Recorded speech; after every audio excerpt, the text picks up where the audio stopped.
उन्हीं पक्षियों को हारते हुए दिखाने जा रहे हैं जो कि हमेशा से ही दूसरों को मारते आए हैं। लेकिन वीडियो में आपको जहां हम इन पक्षियों की भिड़ंत दिखाएंगे, वहीं आप इन पर मधुमक्खियों के हमलों के साथ साथ इनकी खतरनाक प्रजाति का इंसानों पर भी अटैक देखेंगे। और तो और आज की इस वीडियो का हिस्सा रैटल स्नेक और कोबरा भी होने जा रहे हैं। तो चलिए शुरू करते हैं। इस हैरिस हॉक को तो आप जानते ही होंगे।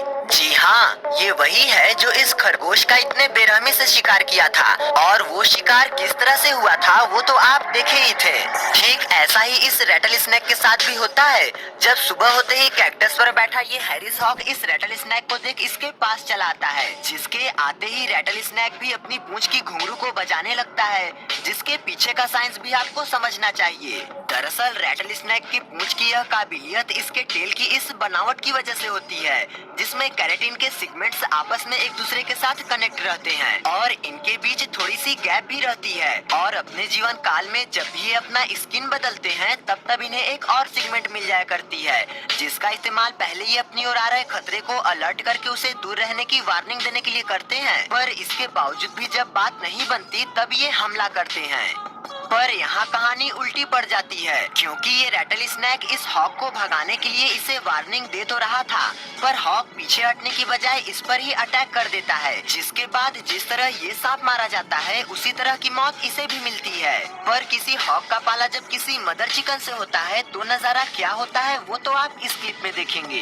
दरअसल ये लड़ाई यहाँ से शुरू होती है, जहाँ हॉक के आने पर मदर चिकन इस पर टूट पड़ती है और जब इसे भगाने के बाद यहाँ आती है तो ये एक बार फिर यहाँ आ जाता है, जिसके बाद इन दोनों के बीच शुरू होती है एक घमासान लड़ाई, जो इतनी खतरनाक होती है कि मदर चिकन का गुस्सा देख हॉक एक किनारा ले लेता है। पर इससे भी दमदार लड़ाई तो यहाँ होती है, जिसमें हॉक तो मारा जाता है, पर एक स्टॉर्क बर्ड भी किसी से हार सकता है, इस बात पर आप भी यकीन नहीं करेंगे, क्योंकि ये तो बड़े बड़े जानवरों पर भी अटैक करते हैं, यहाँ तक कि नेवले जैसे जानवर पर भी।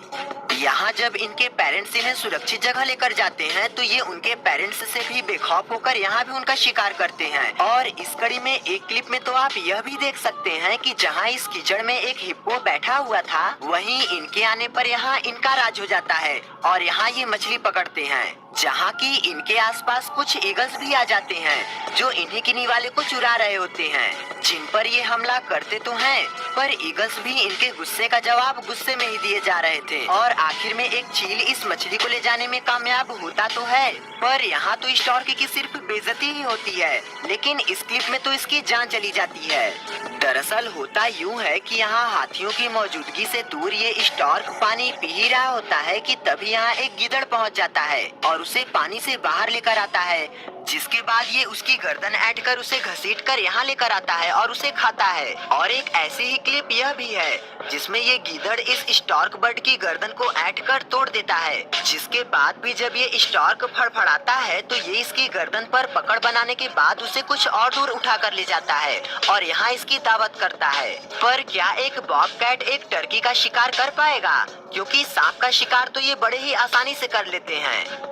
यहाँ इस फील्ड में एक टर्की बर्ड को देख बॉबकैट उसका शिकार करने का प्लान बनाती है और नीचे दुबक कर ही आगे बढ़ती है, पर बॉबकैट के हमला करने पर यहाँ तो ये टर्की बर्ड बचकर निकल जाता है। पर यहाँ ये नहीं बचने वाला, क्योंकि इसका सामना गबून वाइपर से होने जा रहा है। प्लीज हमें सब्सक्राइब करके अपना सपोर्ट दें। आपको बता दें कि वाइपर और रैटल स्नेक इतने घातक होते हैं कि इनके स्ट्राइक के कुछ ही देर बाद इंसान का शरीर पैरालाइज हो जाता है और कुछ ही देर में उसकी मौत हो जाती है। इनका जहर आपके दिल की धड़कन रोक देता है और हर साल करीब 10,000 से ज्यादा लोग इनके काटने से मारे जाते हैं।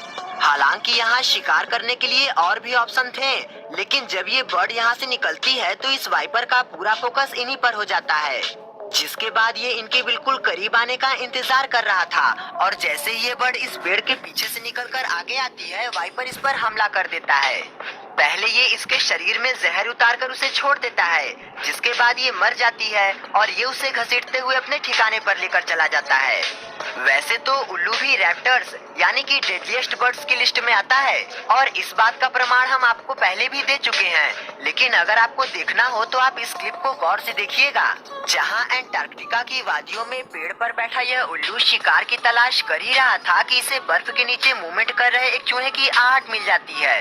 फिर होना क्या था, ये कुछ देर तक बिल्कुल सटीक जगह का जायजा लेता है और निकल पड़ता है उसे झपटने, जिसके आने की खबर इस चूहे को लग ही नहीं पाती। और ऐसा होता है इनके पंखों की बनावट की वजह से। जिसे आप यहाँ देखिए तो इनके पंखों की बनावट आपको काफी जटिल दिखाई देगी।